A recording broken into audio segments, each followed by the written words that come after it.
Hi, it's Dre Griggs with Obsidian Wisdom. Today we'll discuss the parable, better a diamond with a flaw than a pebble without one.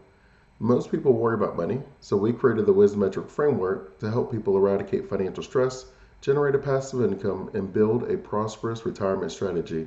We are fiduciary advisors who combine comprehensive financial advice with retirement planning and generational wealth management. So, in this parable, when you're talking about it's better to have a diamond with a flaw than a pebble without one, I always like to start with just, hey, let's look at our life. Let's see what we can equate to a diamond versus what we can equate to a pebble. And when you look at certain things in your life, I usually start with my time because I do believe time is the most valuable thing that you have.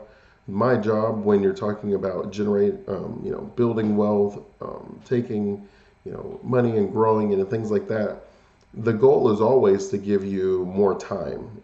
We don't want to build wealth in a way that takes away your time. We want to build wealth in a way that gives you your time so that you can choose what you want to do with your family or your friends or in your own life with traveling or in your business, things like that, where we usually start with time. So if your pebble is the least valuable ways that you can spend your time, and your diamonds are the most valuable ways you can spend your time, well, then what's going to decide for you, I don't know, things that will be regrettable later?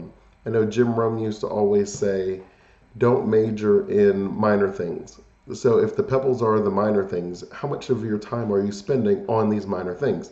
In the sense that if you were to get, like if I took a test and the test was, let's say, broken into three sections, but one of the sections is worth 50% of my grade, but the other three sections are then worth the equivalent of that other 50%, or dare I say one of them is only worth like 5% of your grade. Well, what should you spend your time working on?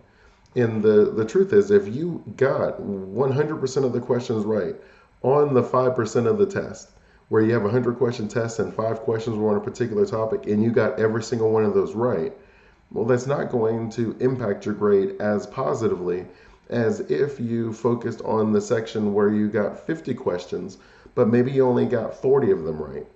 Even though you may have only gotten 40 of them right, it is still worth more when it comes to the impact of your grades. And so in your life, you have this same discussion, you have this same going on where you're trying to decide what is going to impact my life in the best way, what is going to provide me the best result, the most I guess happiness that you would be striving for in your life. And I use happiness lightly because of the sense that the way it's defined in society, where it's like that instant gratification is just what you want today in this moment.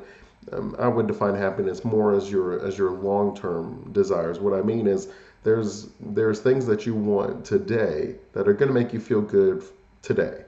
There's things that you can do that maybe will make you feel good for a week or even a month. But then there's going to be things that you accomplish that will have you feeling good for years. Those things that will have you feeling good for years is what I'm talking about when I say happiness. So I just wanted to share that with you so that you know what I'm talking about when I say it. So if you have this idea in your life where it's like, okay, these are the things that if I spent my time there. So for me, if I spend a certain amount of time with my family, if I spend a certain amount of time working, as an activist to improve my community, if I spend a certain amount of time educating and providing value, if I spend a certain amount of time doing kind of these pillars with me, then I feel great.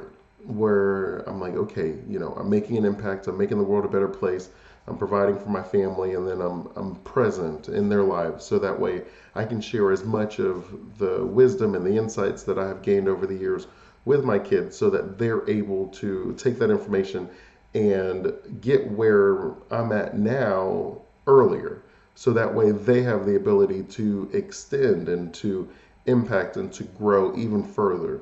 And so that's a big deal for me. I have to have a balance in the way I spend my time each day, where I'm able to spend a certain amount of time, with my wife, with my kids, talking to my family.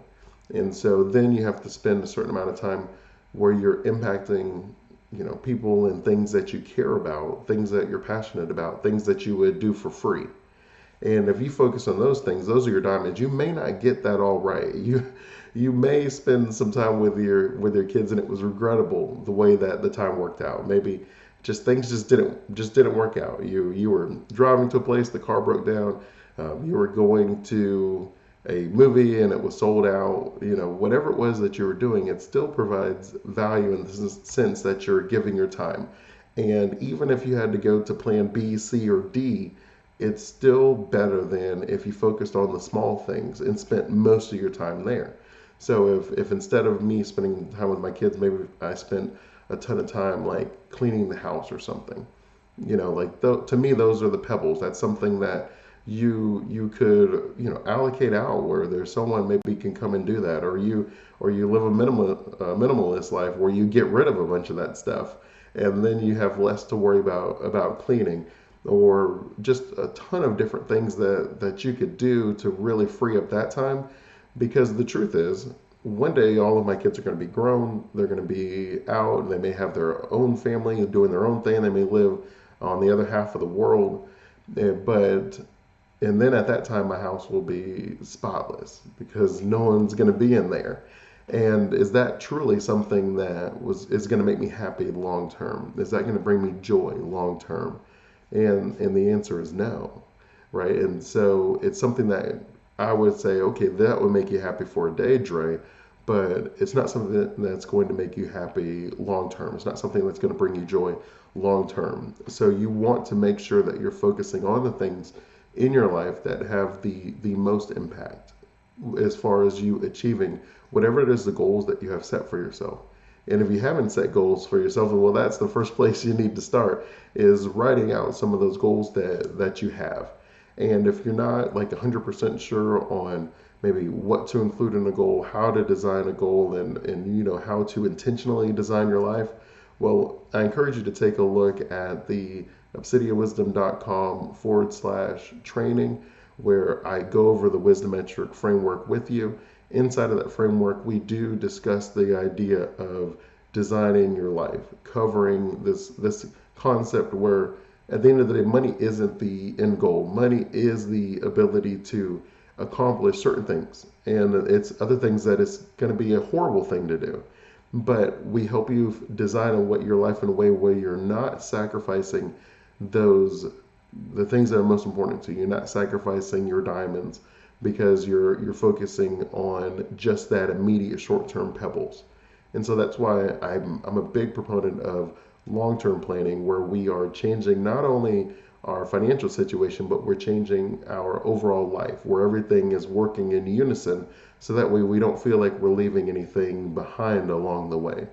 Because that would, as I probably mentioned a few times, that would truly be the worst thing, is what benefit is it to gain the whole world, or what benefit is it to gain the whole world if you were to lose your soul?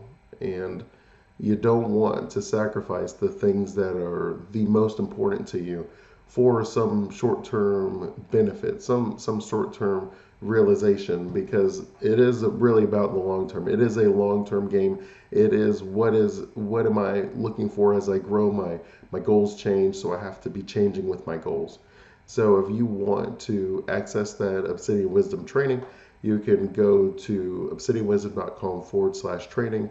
There you'll get the entire Wisdometric framework, and you'll be able to use that to design the retirement plan that works for you, the financial plan that works for you, and as long as with the life plan that works for you.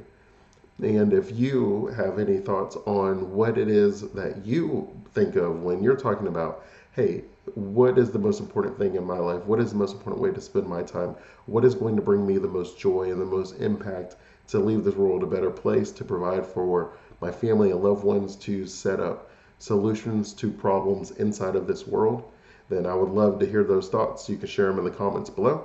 And until next time, Wisdomites, I'm always thankful for our time together.